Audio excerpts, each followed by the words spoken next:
Alors, Véronique Pardo, je travaille au CNIEL, qui est l'interprofession laitière. Alors, je vois certains de mes collègues. Alors, on bosse dans une entreprise magnifique, mais j'ai qu'un regret, c'est que notre service de RH n'ait pas écouté Élodie Gentina ce matin. Nous, on badge. Et donc, on est des docteurs qui badgeons et on est aux 42 heures. Mais à côté de ça, on est une boîte qui a compris ce qu'était le collectif, puisque ce collectif, on le porte. C'est le collectif laitière des collèges, etc. Et surtout, alors en plus, je vais parler de génération Z, alors que j'ai dit à Catherine Peters que je n'utilisais jamais ce terme, et je vais l'expliquer pourquoi en alimentation c'est compliqué de l'utiliser.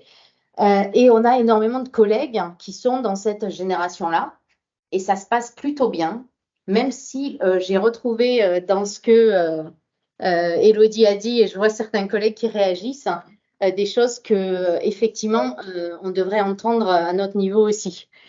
Alors, quand Catherine Peters m'a demandé d'intervenir sur l'alimentation, parce que alors c'est très différent, moi je me suis concentrée sur l'alimentation, je vais commencer avec des données très larges et je vais aller un petit peu dans le détail. Alors d'abord, j'ai dit à Catherine, non, je ne viens pas, parce que je ne fais pas d'analyse sous l'angle génération Z, même si je l'ai utilisé dans mes slides pour répondre à la demande.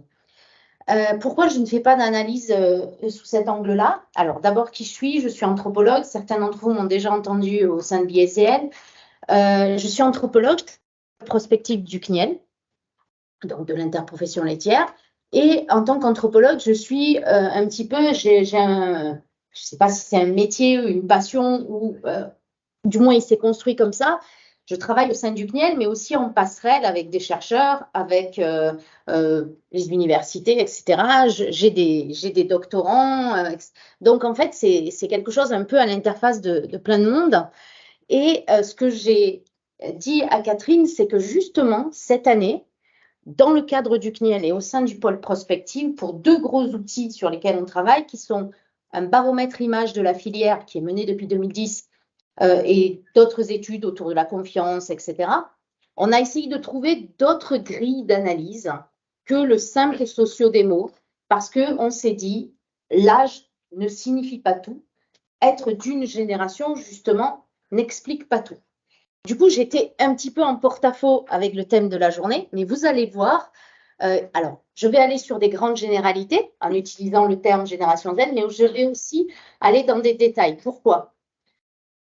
En travaillant au CNIEL, j'interviens beaucoup dans des coins dont vous n'avez jamais entendu parler dans toutes les régions en France. Et je rencontre en fait des gens très différents. C'est-à-dire que Élodie a parlé du monde de l'entreprise, d'une certaine jeunesse, et moi j'en rencontre d'autres aussi. Je rencontre des jeunes agriculteurs, je rencontre des jeunes éleveurs à qui je montre des résultats sur l'engagement environnemental, sur la réduction de viande par exemple, et qui me disent, ben, nous aussi, c'est des sujets auxquels on pense, mais en fait, ça occupe leur quotidien différemment et ça, en tous les cas, impacte leur choix différemment. Tout ça pour dire que sur l'alimentation et sur les valeurs qui y sont associées, on ne se représente pas le monde de la même façon, même si on fait partie de la même génération. Selon que l'on se projette différemment dans un métier qui est un métier passion ou qui est un métier plus subi, et selon aussi où l'on vit, même si cette caractéristique-là a tendance à baisser, parce qu'on rencontre bien évidemment plein de choses qu'a dit Élodie qui sont communes à tout le monde. Cet aspect de digitalisation, de rapport au monde, d'implication, etc., qui change. Mais est-ce générationnel ou est-ce une question d'âge? Est-ce qu'on a déjà rencontré ça dans l'histoire? C'est intéressant aussi de le voir. Il y a des gros changements, Élodie les a soulignés, je ne reviendrai pas dessus, mais moi je vais vous le montrer sous l'angle alimentaire, donc c'est un petit peu différent. Juste un point, on parle de qui? Alors, moi, je vais vous parler parfois des 15-25 ans, mais en coupant en petites tranches un petit peu de saucisson. La génération Z aujourd'hui, celle dont a parlé Élodie, c'est à peu près 18% de la population. C'est-à-dire que c'est loin d'être négligeable. Et un point qui est important, attention, en 2025, la génération Z, c'est à peu près 27% des gens qui vont travailler, qui vont apporter une force de travail au sein des pays de l'OCDE. Juste pour placer dans le contexte. Donc, en France, aujourd'hui, c'est cette tranche cette tranche d'âge-là représente environ 18% de la population. Alors, j'y vais à grands traits, mais je sais que je ne vais pas pouvoir m'empêcher à chaque fois de vous dire oui, mais ce n'est pas comme ça tout le temps. Donc, bien évidemment, je sais pourquoi vous nous avez demandé d'intervenir, parce que cette génération, pour l'ensemble des entreprises, y compris les entreprises laitières, et j'irai tout à l'heure sur la consommation de produits laitiers et sur les différenciations, ce sont les consommateurs de demain. Non, ce sont les consommateurs d'aujourd'hui, mais ce sont les prescripteurs de demain. Et parler à cette génération aujourd'hui, c'est aussi penser ce que sera la consommation alimentaire et c'est aussi mettre les curseurs au bon endroit pour faire évoluer les produits alimentaires. Et on va le voir, les exigences d'aujourd'hui, les attentes sociétales et les demandes selon les classes d'âge, encore une fois, dans cette génération très différente, vont impacter votre façon de vous positionner dans aussi bien les recettes des produits, la façon de les manger et l'intégration dans les régimes alimentaires. Et là, on est vraiment au cœur de ce qui se joue dans les chez les 15-25 ans. Et encore une fois, attention, 15-25 ans, d'un côté, on a des petits ados, on a des jeunes adultes et on a des jeunes parents. Et pourquoi je vous dis ça? C'est parce que c'est extrêmement intéressant de voir qu'il y a des basculements.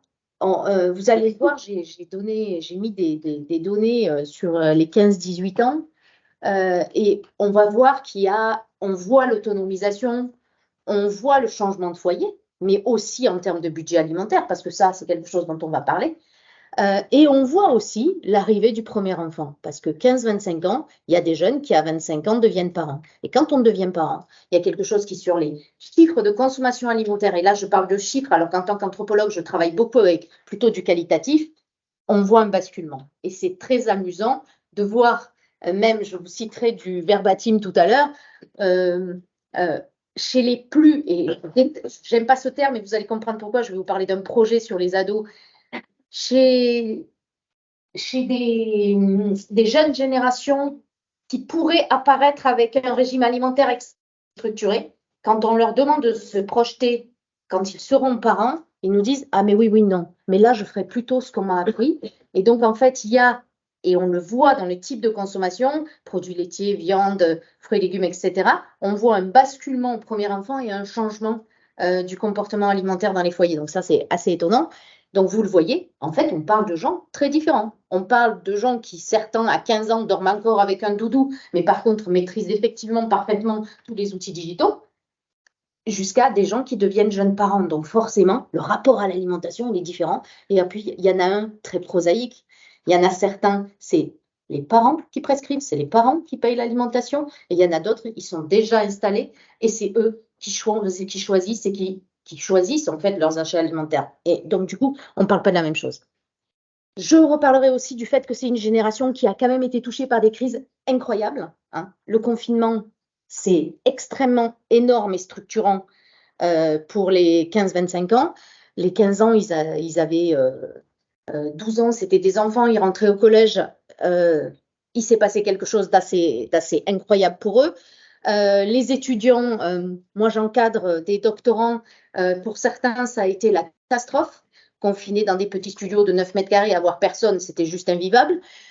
Donc en fait, cette anxiété qui en a résulté a joué aussi sur les pratiques alimentaires. Enfin, ce qui est important, c'est que souvent on entend ah mais non, mais de toute façon, entre guillemets, les jeunes aujourd'hui, ils mangent que de la junk food, donc le plaisir alimentaire, c'est pas leur sujet, c'est faux. Le plaisir alimentaire est central. C'est aussi ce plaisir-là, il est aussi une source d'expérience sociale. On partage des choses.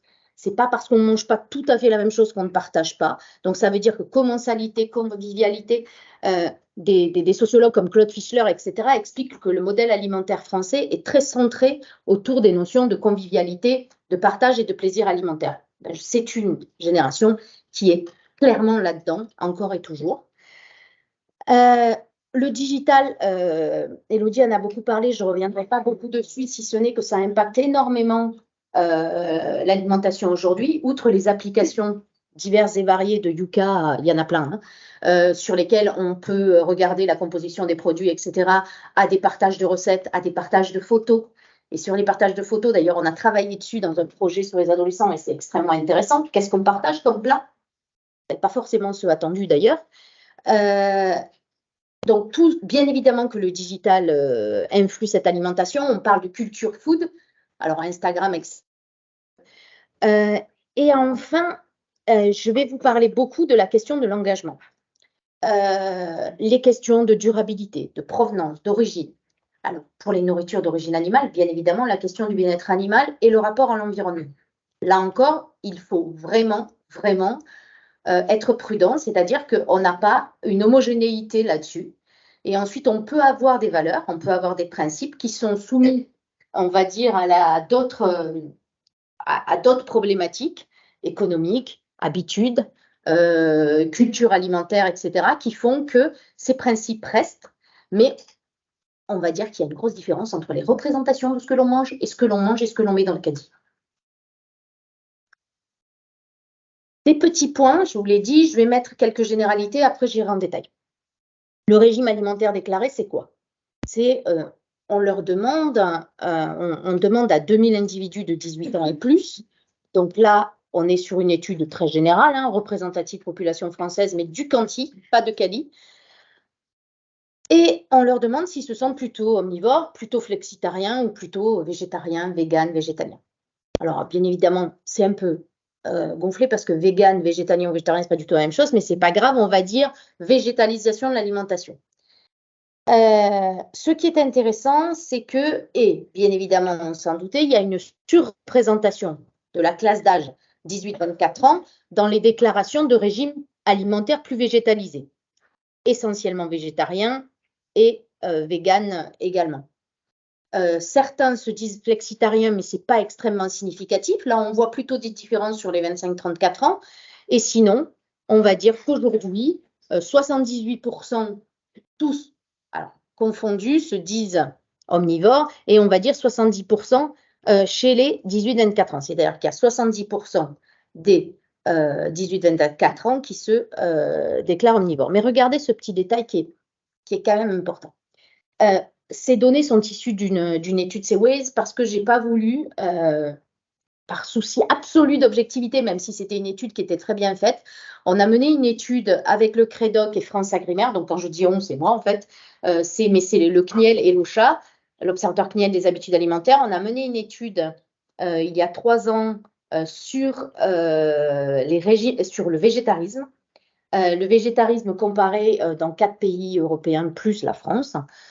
Et on avait des données qui étaient extrêmement intéressantes, qui ressemblent un petit peu à celle-ci et qui nous permettaient de voir l'évolution du végétarisme. En fait, le végétarisme effectivement évolue un petit peu à la hausse, mais on reste dans des constantes culturelles, c'est-à-dire plus haut au Royaume-Uni qu'en France, en Allemagne relativement en fait explicatif, mais pas beaucoup plus significativement plus haut qu'en France, etc. Mais là, qu'est-ce qu'on voit? On voit quelque chose d'extrêmement intéressant. Sur la végétalisation de l'alimentation, on voit que c'est dans la fameuse génération Z, et je mets plein de guillemets, que l'on trouve le plus de végétariens, véganes, végétaliens. 15%, alors que, vous voyez, en fait, la moyenne de la population française, aussi bien sur cette étude que sur l'étude France Agrimaire, on est aujourd'hui entre 4 et 5%.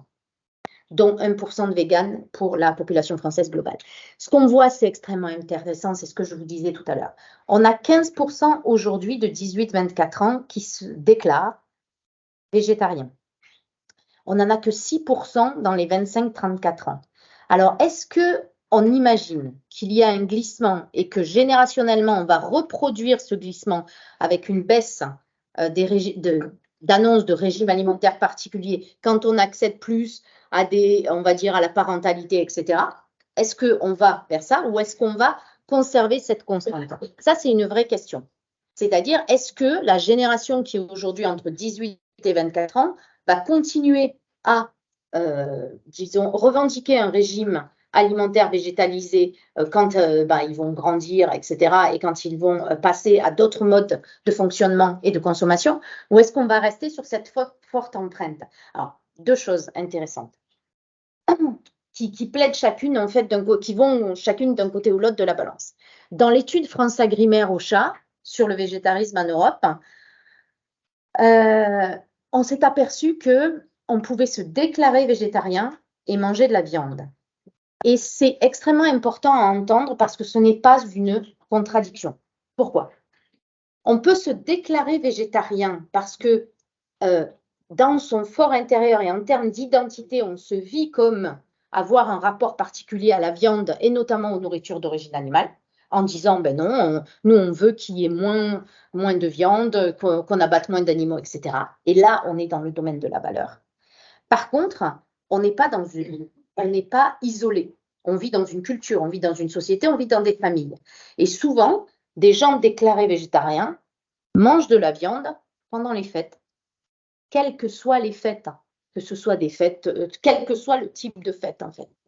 Quand il y a commensalité, quand on se réunit avec la famille, souvent, des jeunes notamment qui se déclarent végétariens mangent comme les autres.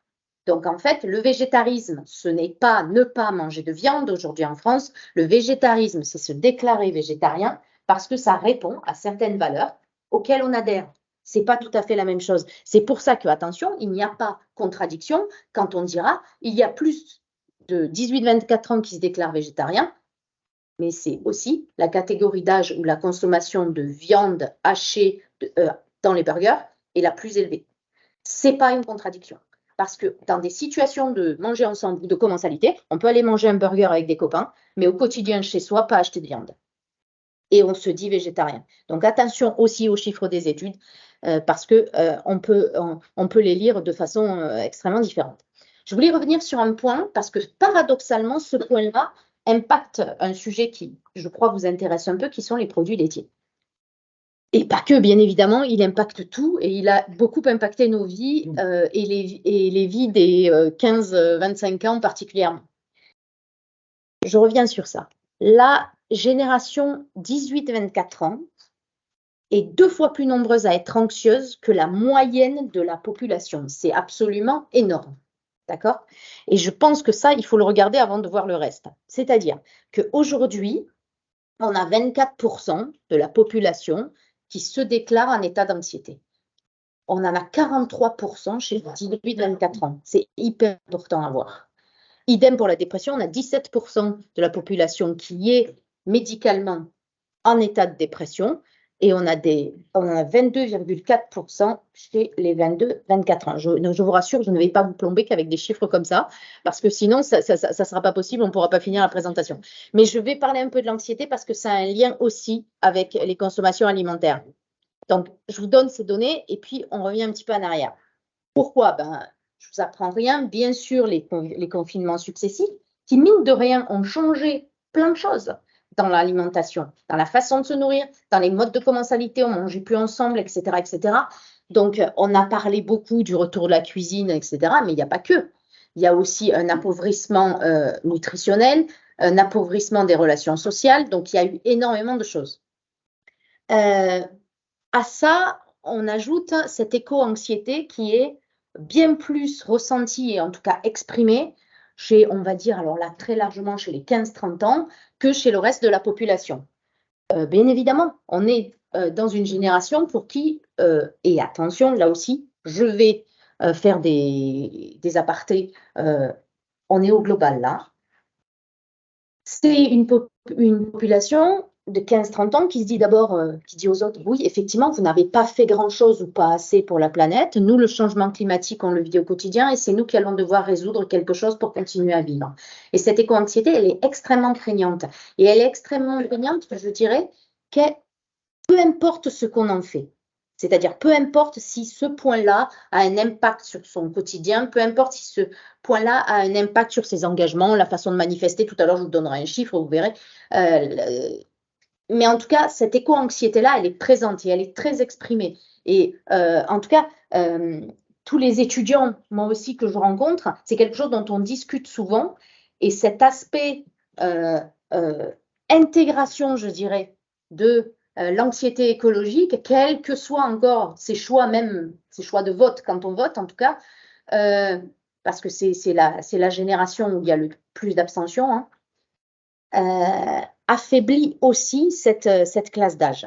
Et ce qui est intéressant, c'est que tout à l'heure, Élodie a parlé, autrement, mais c'est la même chose, de la défiance je vais être très large, des 15-25 ans vis-à-vis de, on va dire, des institutions. Et j'ai une doctorante brillante qui s'appelle Emmanuelle Lefranc, qui a fini sa thèse, qui est docteur aujourd'hui, qui est en postdoc, et qui a fait une thèse sur les non-consommateurs de lait et sur leur positionnement politique vis-à-vis justement des institutions, etc. Et en fait, elle a fait un lien très fort entre une défiance grandissante et l'éloignement d'aliments qui font consensus. Et ça, c'est extrêmement intéressant. En France, aujourd'hui, il y a très peu de gens qui ne consomment jamais de produits laitiers. Je ne dis pas qu'ils consomment régulièrement, mais qui consomment jamais, qui n'ont jamais un yaourt dans leur frigo, qui n'ont jamais un pot de crème, qui n'ont jamais mangé de beurre, etc. Il y en a très peu. On est autour de 2%. N'empêche que cette part-là, elle est sujette à discussion parce qu'il y a régulièrement, on a des discours sur réduire sa consommation de produits laitiers, etc. Et en fait, ce sont des discours qu'il est extrêmement facile d'entendre parce qu'en fait, le lait est un aliment qui, depuis très très longtemps, est un aliment de consensus. C'est-à-dire que culturellement, aussi bien dans nos régimes alimentaires que politiquement, le lait est un animal, j'ai fait un lapsus, non, est un aliment qui fait consensus et qui plus est un aliment d'origine animale, donc en fait doublement questionné par cette génération-là. D'un côté par la défiance, parce que en fait, super, c'est un aliment on leur dit depuis l'enfance, il faut en consommer, il faut en consommer, il faut en consommer, d'accord. Et en plus, il est d'origine animale et on a tous ces questionnements sur la sphère animale. Donc en fait, attention, ces questions d'éco-anxiété, de défiance vis-à-vis des institutions, elle n'est pas totalement décorrélée de ce que l'on mange ou de ce que l'on ne mange pas. Et cette thèse sera bientôt publiée et je passerai en fait le titre du livre.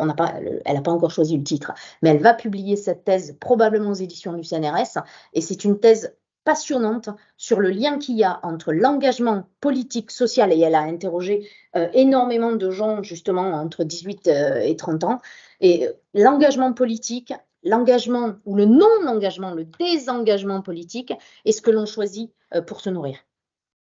Mais attention, et je vous le disais, heureusement, j'arrête là avec l'anxiété. Cette jeunesse-là, dont on parle aujourd'hui, elle ne se résume pas à Génération sacrifiée ou tous les poncifs qu'on peut lire dans la presse. C'est pas que ça. Mais je pense que c'est intéressant d'entendre en fait toutes ces crises qu'ils ont dû aborder. Juste très rapidement, et vous le voyez, c'est paradoxal parce que c'est une génération où l'éco-anxiété est extrêmement importante.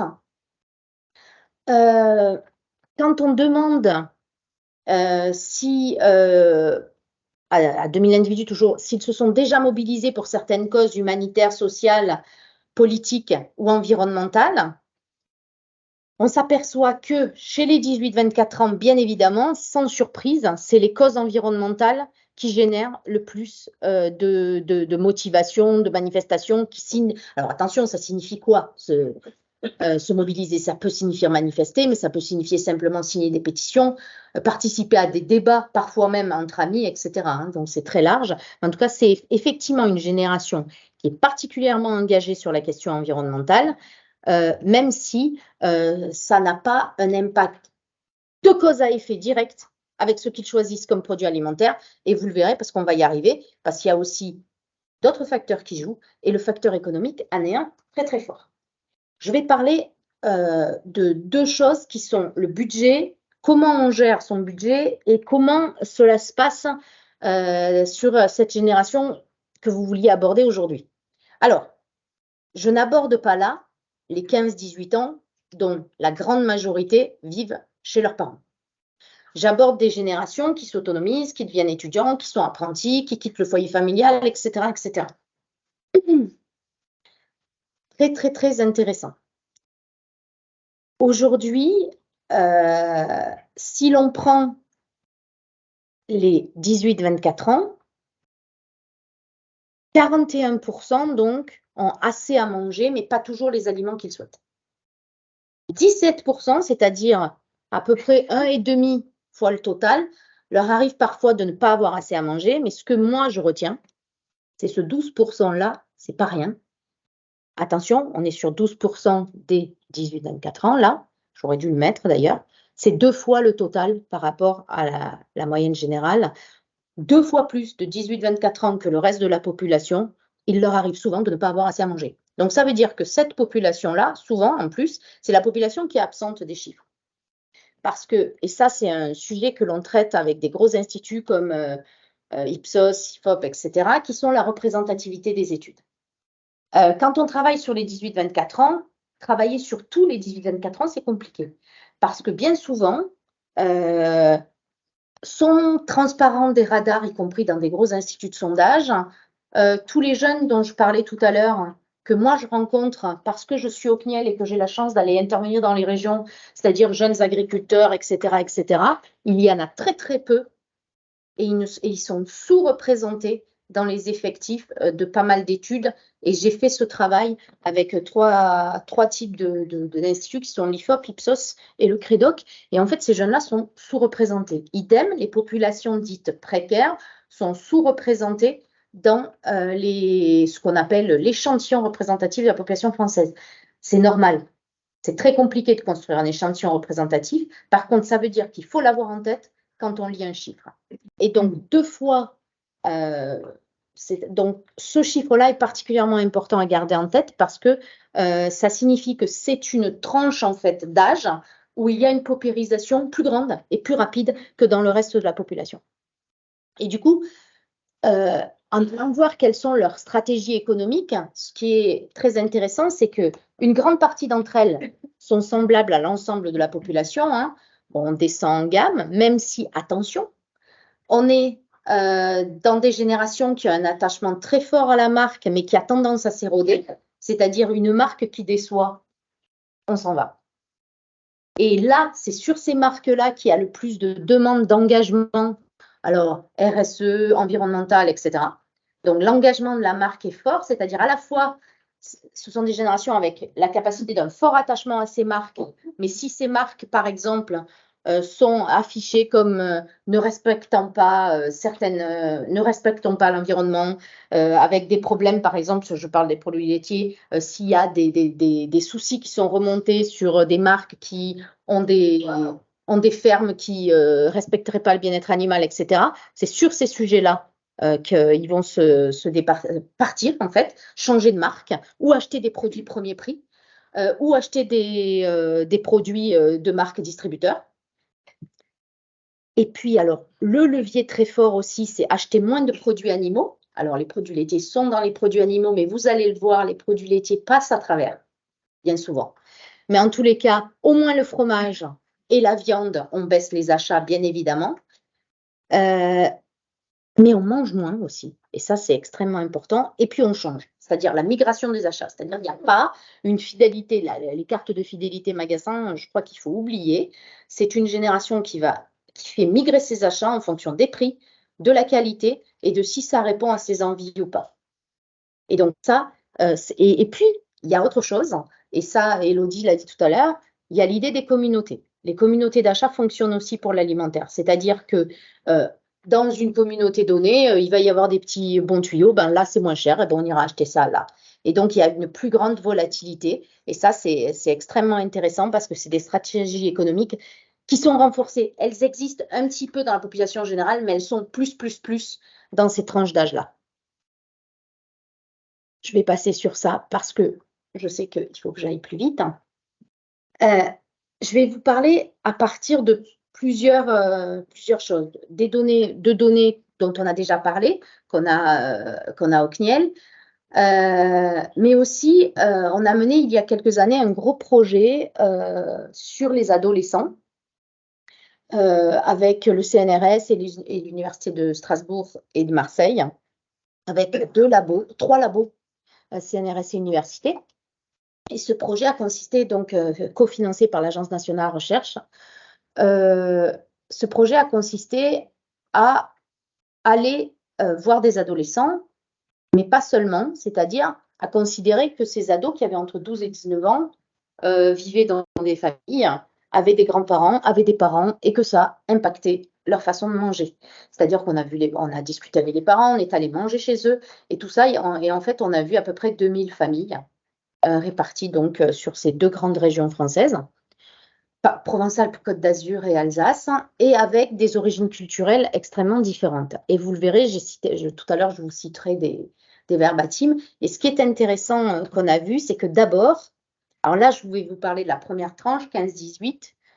Ce qui était assez paradoxal, c'est que quand on a commencé à questionner les adolescents, on est passé aussi par l'éducation nationale, etc., puis après, plus directement, je dirais, tous les chercheurs impliqués sur le projet, il y avait une quinzaine de chercheurs en anthropo et en sociaux, on a remarqué quelque chose d'extrêmement étonnant, qui était qu'à la première question, comment vous mangez, qu'est-ce que vous mangez, d'abord la peur pour certains, c'est-à-dire mais d'où ils viennent, est-ce qu'ils sont là pour voir si on mange bien, le côté assistante sociale, etc. Donc il a fallu y avoir tout un processus de réassurance. Et puis pour d'autres, ça a été plutôt, on mange mal. Comment ça, vous mangez mal? Ça veut dire quoi, manger mal? On mange mal parce que de toute façon, tout le monde dit qu'on mange mal. Les médias disent qu'on mange mal, les adultes disent qu'on mange mal, donc on mange mal. On mange très mal. Et après, on est allé au-delà de ça et c'est très intéressant. Tout à l'heure, je vous le dis, les fast-food et le grignotage, oui, c'est omniprésent, mais il n'y a pas que ça. Se nourrir, c'est pas que ça. Et manger à 15-18 ans, ce n'est surtout pas que ça. Par contre, ce qui est intéressant, c'est quand eux-mêmes sont interrogés et donnent une image de leur alimentation, la première réponse qui vient, c'est on mange mal. Et après, nous, on a reconstruit les parcours alimentaires avec des carnets d'alimentation. C'est-à-dire qu'en fait, ils notaient au jour le jour ce qu'ils mangeaient. Du pain au chocolat à 10 heures, à la canette de coca jusqu'au repas chez les grands-parents le mercredi, etc., etc. Et en fait, on s'est aperçu que ce manger mal, c'était une reconstruction de ce qu'était l'alimentation dans cette tranche d'âge-là et qu'il y avait beaucoup plus. Mais en tous les cas, en résumé, aujourd'hui, manger entre 15 et 18 ans, manger, ça doit être certes pratique, facile, mais beau, simple, convivial et familial. Ça, c'est très étonnant. J'en reparlerai en conclusion. Mais c'est les 15-18 ans, c'est ce que j'appelle les petits de l'échantillon là, que vous avez demandé de travailler ce matin. Et il y a un très, très fort rapport aux grands-parents. Alors, les grands-parents, c'est la figure simple dans cet âge-là, parce que ce n'est pas la figure avec laquelle on a une relation de conflit. Ça, c'est les parents qui sont à l'interface. Et les grands-parents, il n'y a pas cet enjeu, on va dire, d'opposition et cet enjeu de conflit. Et du coup, il y a une forte identification, paradoxalement, à ce que l'on mange chez les grands-parents. Et quand on va demander à ces adolescents de citer, par exemple, des recettes qui leur plaisent, pas forcément qui cuisinent, hein, des plats auxquels ils se réfèrent, c'est souvent des plats, des vrais plats, parce que c'est les plats que les grands-parents ont pris le temps de cuisiner parce qu'ils vont y manger une fois par semaine ou une fois tous les 15 jours. Et c'est très paradoxal parce que c'est rarement, alors je suis désolée, parce que c'est rarement les plats du quotidien que les mamans, les pères, les cuisinent, pas du tout. C'est les plats des grands-parents qui sont mis en avant comme étant ce qui est bien, ce qui doit être fait, c'est-à-dire en fait, génération. Et ça, on l'a revu plein de fois sur des adolescents d'origine très, très différentes et on trouvait que c'était extrêmement intéressant. Sur ces 15-18 ans, les questionnements écologiques, bien sûr qu'ils sont présents, et je dirais qu'ils sont d'autant plus présents que c'est la tranche d'âge où il y a peu de questions budget. C'est-à-dire que ce n'est pas eux qui se la posent, cette question-là, ce sont les parents. Donc, du coup, là, c'est intéressant d'avoir vraiment les représentations en l'état, on va dire, sans les contraintes économiques. Alors, attention, hein, pour toute une partie, je parlais tout à l'heure de jeunes agriculteurs, de jeunes éleveurs ou d'apprentis, cette question, elle va venir à la fin de la tranche d'âge. Mais globalement, de façon générale, c'est la tranche d'âge qui exprime des représentations qui sont entières parce qu'elles ne sont pas sous contraintes budgétaires. Les contraintes budgétaires, ça vient après. C'est aussi une tranche d'âge avec une place extrêmement importante du goûter. Et vous allez voir tout à l'heure, du coup, pour les produits laitiers. Le goûter, c'est quelque chose que l'on retrouve, en fait, dans cette grande classe d'âge, 15-25 ans. C'est-à-dire que c'est quelque chose auquel on se réfère beaucoup. C'est aussi à la fois pour la faim, hein, parce que 15-18 ans, je vous rappelle, l'adolescence, ils ont très, très faim. Ça, c'est un point fondamental. Donc, c'est la faim, c'est le réconfort. Et en fait, cette habitude alimentaire, aujourd'hui, quand on fait des études de consommation, on la voit vraiment perdurer longtemps. C'est-à-dire que dans 15-25 ans, on voit perdurer cette idée du goûter très fortement ancrée. Et puis, il y a l'idée des goûts que l'on cherche, qui s'affirment, etc. Pas dans les études générales, mais dans cette étude qu'on avait faite auprès de jeunes ados, en fait, le fromage avait peu de place en tant que, bien évidemment, c'est une classe d'âge, le fromage n'a pas de place en tant que plateau de fromage à la fin du repas. Par contre, il a une énorme place de façon transformée, etc. Et quand je parle de goût qui s'affirme et que l'on cherche dans les 15-18 ans, c'était assez amusant parce qu'en rapport justement aux grands-parents ou au moment de commensalité en famille, etc., c'est le moment où se font des découvertes en fait de goûts plus forts, de goûts qui sont aussi des passages vers l'âge adulte. Et ça, c'est extrêmement intéressant à noter. Parce que ce n'est pas non plus, en termes de cible, etc., une population qui est totalement fermée. Pas du tout. C'est une population qui va aller vers des goûts qui sont des changements, des ruptures, en fait. C'est vraiment, les 15-18 ans, c'est la population qui grandit fortement et qui grandit et qui veut changer. Et qui donc, certains traits de leur consommation vont se différencier totalement des parents. Et pour certains autres, pour marquer le passage, on va par exemple, c'est là où on a eu plein de témoignages de consommation de fromage plus fort, c'est-à-dire on change, on quitte uniquement le fromage transformé, râpé, etc. On va vers autre chose et c'est là qu'il y a des façons de goûter le fromage qui apparaissent. Pour les 20-25 ans, là encore, j'ai scandé, mais c'est très gênant de parler au général. Mais ce que l'on voit de manière générale, manger, ça reste, cette idée du plaisir reste très très forte. Mais c'est une génération qui a aussi, c'est là où on voit des discours de nutrition, des discours de diététique qui apparaissent, beaucoup plus d'ailleurs aujourd'hui que sur les 15-18 ans. Donc en fait, un plaisir, oui, mais il y a tout ce qui est autour de l'image du corps sportif, etc., qui vient entrer là. Donc on a, sur cette génération-là, de vrais questionnements sur le gras, sur l'impact sur le corps, etc. On a aussi cette idée de l'être ensemble, mais ce qui est paradoxal, c'est que quand on fait, parce qu'on a fait ça, leur a demandé en fait, certains ont donné des accès à leur compte Instagram, etc. D'autres ont nous envoyé des photos en direct. C'est-à-dire qu'en fait, pour eux, manger, c'était surtout être ensemble. Et paradoxalement, c'est la classe d'âge où on a eu le plus de photos de plateaux repas devant la télé tout seul. Donc, c'est extrêmement intéressant aussi. Il y a toujours des différences entre ce que l'on vit au quotidien. Mais en tout cas, il y a les deux. Et qui dit plateau repas ne dit pas les mêmes produits alimentaires que quand on partage. Quand on partage sur cette génération-là, ce sont des plats. Quand on cuisine, attention, quand on cuisine, pas quand on se fait livrer. Quand on cuisine, ce sont des plats plutôt roboratifs, aussi bien pour les filles que pour les garçons. Pâtes, etc. Mais aussi, ce sont des plats où il y a souvent de la viande. Donc, ça aussi, c'est extrêmement intéressant. Et en tout cas, la question de la viande, elle fait débat dans tous les groupes. C'est-à-dire qu'il n'y a pas un groupe d'amis, etc., où ce débat n'apparaît pas. Elle est très importante dans les discours, ce qui signifie que c'est vraiment aujourd'hui l'aliment discuté, on va dire, mais elle reste très présente en consommation. Après, bien évidemment, j'imagine que on attend tous parce qu'il y a tout un discours médiatique sur le fait que les jeunes mangeurs veulent du frais, du bio, je vais en oublier, hein, du frais, du bio, du respectueux, du végétal, du local, OK. Alors oui, certains jeunes mangeurs. Et là, on a vraiment un impact, classe socio-économique, niveau de diplôme, etc.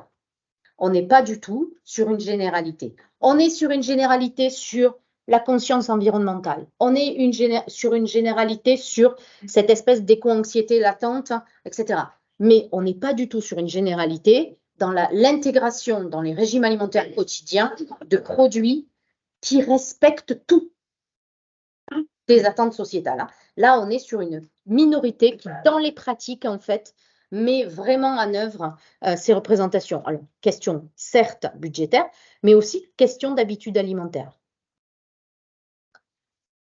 Alors, ce que j'ai mis, c'est que l'omniprésence des fast-foods, du grignotage, etc., sous lequel on voudrait réduire cette génération, est un peu trompeur. C'est-à-dire, bien évidemment, que c'est très présent, mais c'est présent. Alors souvent, on a eu effectivement beaucoup de verbatim sous l'angle de la tentation, façon. Je me souviens d'un verbatim extrêmement intéressant d'un garçon qui avait 22 ans, qui était qui dit je fais hyper attention, je fais beaucoup de sport, etc. Il y a un McDo juste en bas de chez moi, donc j'y passe devant, mais en fait, souvent, je m'arrête. Et en fait, c'est les contrastes, mais ils ne mangent pas que ça. Et en fait, je pense que ce qui est important aussi, c'est que c'est une génération qu'il ne faut pas réduire à cela, même si c'est omniprésent. Et là, c'est assez transversal. Je vous ai mis l'ensemble parce que je trouvais ça intéressant. On a demandé qu'est-ce qu'un aliment de qualité, puisque en fait, c'est quand même un sujet important. Et moi, je me suis dit, je me suis posé la question, mais c'est quoi un aliment de qualité quand on a 15 ans, quand on a 18 ans, quand on a 25 ans?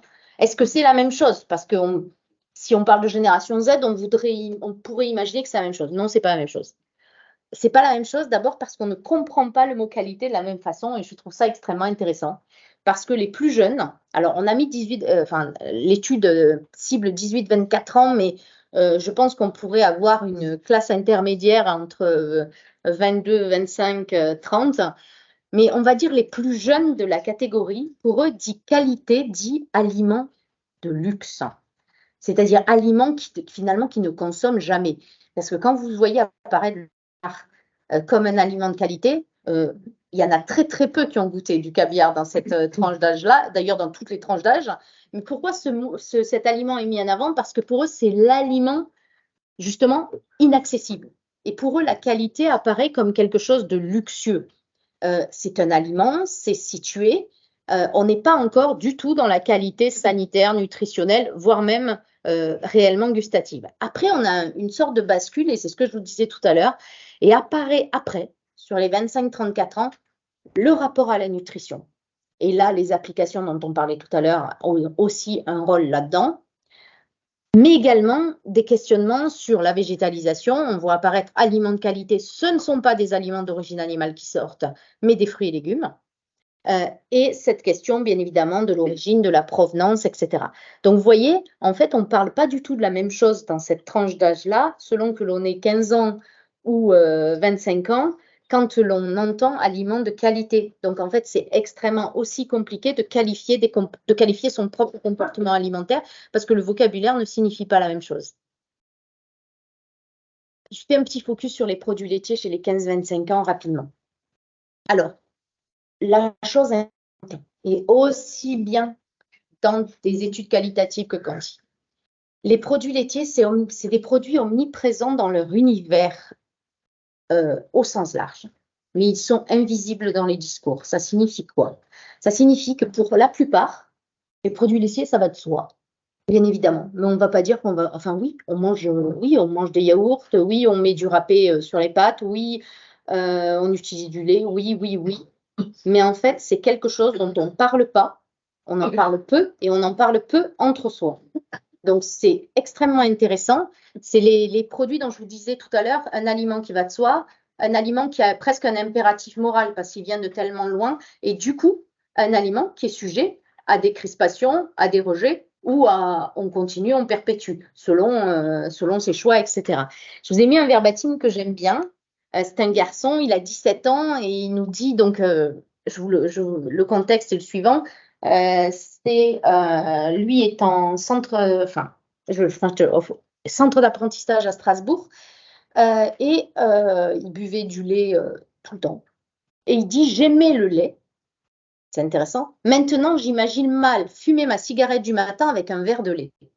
Et là, on est typiquement dans la classe d'âge là, bon, il a 17 ans, et on est typiquement dans le basculement. C'est-à-dire que pour lui, le lait, c'était l'enfance. Là, il veut montrer qu'il passe à autre chose, donc il parle de la cigarette. Alors, je ne sais pas s'il fume ou s'il ne fume pas, mais en tout cas, c'est ce qu'il nous dit. C'est extrêmement intéressant parce que ce que je vous disais, c'est qu'on est en train de travailler sur vraiment une génération où il y a plusieurs charnières et que ces charnières, elles sont à voir différemment. Et après, on peut tout à fait imaginer que ce j'aimais le lait, maintenant j'imagine mal fumer ma cigarette, si ce garçon, dans 6, 7, 8, 10 ans, a un enfant, son discours va changer. Parce qu'en fait, on est à nouveau à une période de bascule. Et à côté de ça, le lait reste, en termes de lait, produits laitiers, on est sur des aliments, pour certains d'entre eux notamment, qui sont vraiment des aliments doudous, en fait. Et cette citation d'une jeune ado, Alors elle, c'est il y a longtemps, c'est pour ça que j'ai mis la date. Mais en fait, ce qui est intéressant, c'est qu'on l'a suivi, donc c'est extrêmement intéressant. Elle dit, quand je me retrouve seule et que je déprime un peu, j'adore me faire un bol de chocolat chaud. Cela me rappelle quand j'étais petite. Elle a 15 ans, donc petite, c'est pas non plus hyper loin quand même. Et en fait, mais on est dans cette idée de l'aliment qui rassure, etc. Et c'est important tout ça, en lien à toute une génération et à tout ce que je vous ai dit sur l'anxiété. Les produits laitiers, pour une partie d'entre eux, restent des produits associés à l'enfance et au cocon, et que l'on consommera comme ça. Je ne parle pas ici des fromages, des râpés, etc. Je parle des produits laitiers, plutôt du lait liquide, etc. D'autre part, et pourquoi on parle très peu dans ces tranches d'âge en fait de produits laitiers? Parce que les produits laitiers sont vraiment fonctionnels. C'est-à-dire, en fait, c'est une habitude de repas.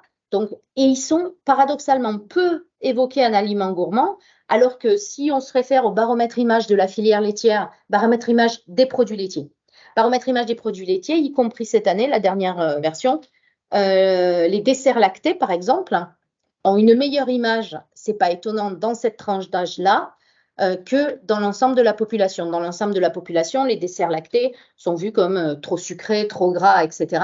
Et alors que c'est une tranche d'âge qui fait extrêmement attention au trop gras, au trop sucré, paradoxalement, les desserts lactés sont associés à une idée de douceur et du coup sont notés très positivement et sont présents, sont très, très présents. Et ce que je vous disais tout à l'heure, hein, c'est que c'est une génération, en fait, et je crois que c'est presque la première génération qui a accès à des alternatives. Et elle a accès à des alternatives accessibles et qu'elle peut trouver dans n'importe quel lieu d'achat, en fait. On n'est plus dans des magasins de niche alternatifs cachés au fin fond d'une rue. Dans n'importe quel supermarché, il y a des alternatives aux produits laitiers. Et donc, c'est une génération qui a accès à des alternatives et qui refuse l'impératif moral de consommer. Et ça, je crois que c'est vraiment important à entendre pour d'éventuelles campagnes de communication. L'impératif moral pour consommer, c'est qu'est-ce que j'entends par ça? C'est-à-dire, euh, buvez du lait parce que c'est bon pour votre santé, mangez des produits laitiers parce que ça va vous apporter ça, etc., etc. C'est une génération qui consomme parce qu'elle a envie de consommer. Et justement, cet impératif moral, il a un petit peu du plomb dans l'aile, tout comme les institutions, tout comme le fait d'aller voter, etc., etc. Il y a cette idée que c'est une génération qui s'est construite dans une défiance qui était déjà là et qui l'a fait sienne et qui l'a aussi adaptée à leur façon de manger. Et demain, alors là, demain, c'est la grande question, parce que bien évidemment, je ne prévois pas l'avenir, mais ce que l'on voit dans les données actuelles, c'est quand même assez intéressant. La question de la qualité, mais pas la qualité, on va dire, celle définie par les 15, 19, 20 ans, mais la qualité qu'on voit apparaître chez les 20-35 ans, elle nous semble perdurer, c'est-à-dire cette qualité où on va s'interroger sur la provenance, où on va s'interroger sur la transparence des process, où on va s'interroger sur l'entreprise qui les produit, sur ses liens sociaux, sur comment l'entreprise est dans le monde, alors pour les multinationales encore plus, qu'est-ce qu'elle apporte au monde. Donc cette question-là, elle nous semble en fait, en tout cas, avoir du sens, donner du sens et sans doute perdurer avec cette génération. Et pour le coup, là, il semblerait que ce soit plus un effet générationnel qu'un effet d'âge, c'est-à-dire que c'est quelque chose qui va s'atténuer, changer, bouger avec les contraintes de la vie, mais qui va sans doute rester, c'est-à-dire cette empreinte finalement d'une qualité globale où on va demander des comptes à tout, enfin, on va dire à toute la chaîne, de l'amont à l'aval. Autre chose, s'interroger sur demain, ça demande de s'interroger sur aujourd'hui et sur hier et sur cette question de la transmission. Comment se transmettent les habitudes alimentaires aujourd'hui en France? Qu'est-ce qui est transmis, qu'est-ce qui n'est pas transmis? Alors, il y a ceux qui vont aller dans le côté non, mais de toute façon, plus personne cuisine, ils ne cuisineront plus. Je ne pense pas du tout qu'on soit là-dedans.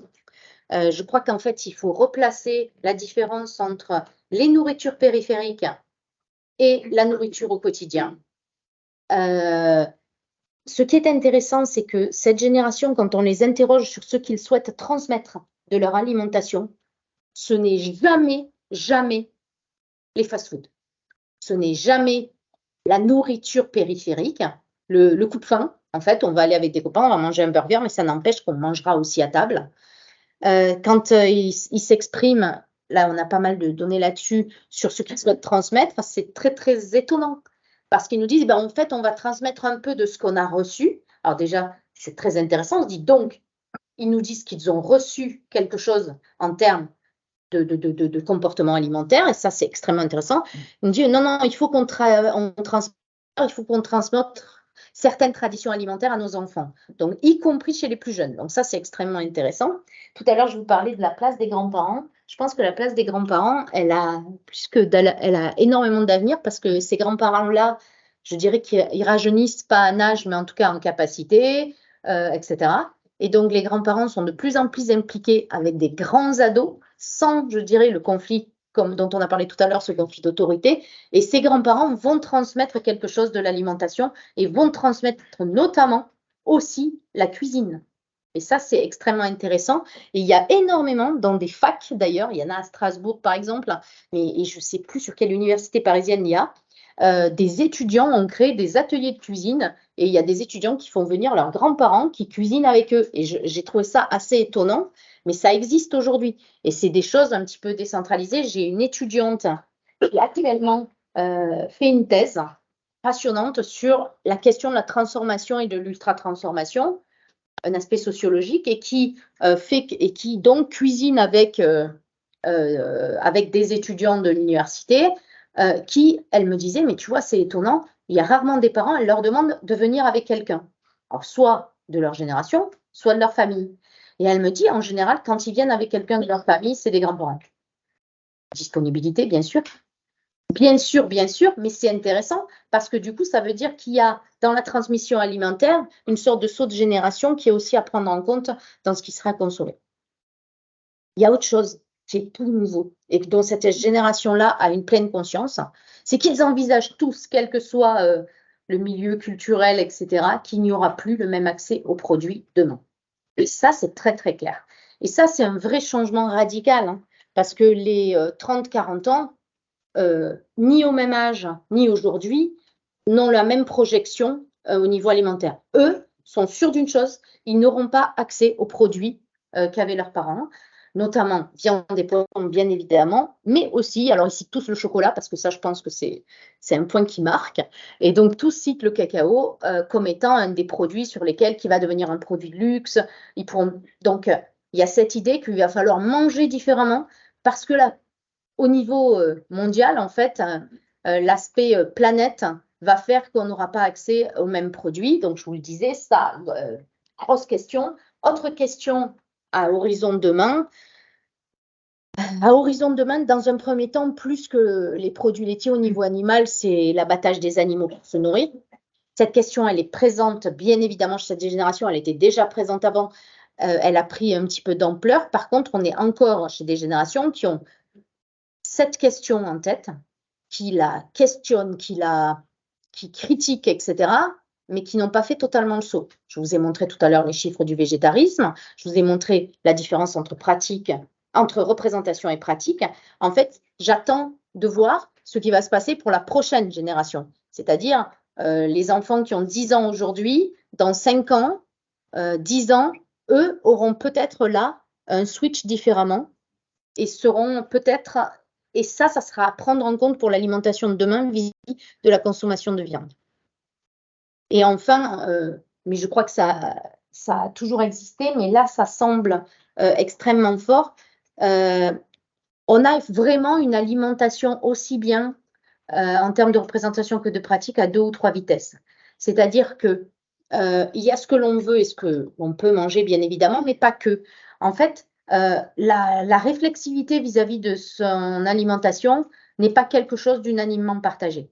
Et on voit, selon les niveaux d'études, de diplômes, selon, on va dire, l'origine sociale, ce questionnement sur l'alimentation, il est plus ou moins fort.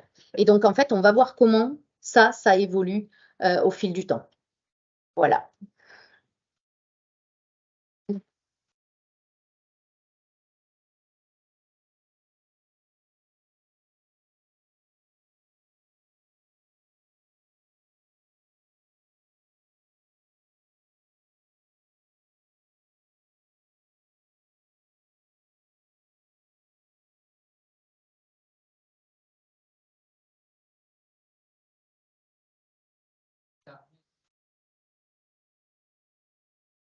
consommer quand même des produits laitiers et Oui. du fromage. Oui. Parce qu'il ça rend le côté végétal un peu moins franc, quoi. Alors, si, parce qu'en fait, les études que j'ai montrées, en tout cas, pas la deuxième, mais l'étude sur le végétarisme avec France Agrimaire et le Crédoc, on a bien défini ce qu'on entendait par les différents régimes alimentaires. Et dans le végétarisme, on a pris, on va dire, la définition minimale qui est de ne pas consommer de chair animale. Et par contre, oui, mais par contre, j'ai les chiffres également du végétalisme et du véganisme. Là, je les ai agrégés parce que ce n'était pas tellement le sujet du jour.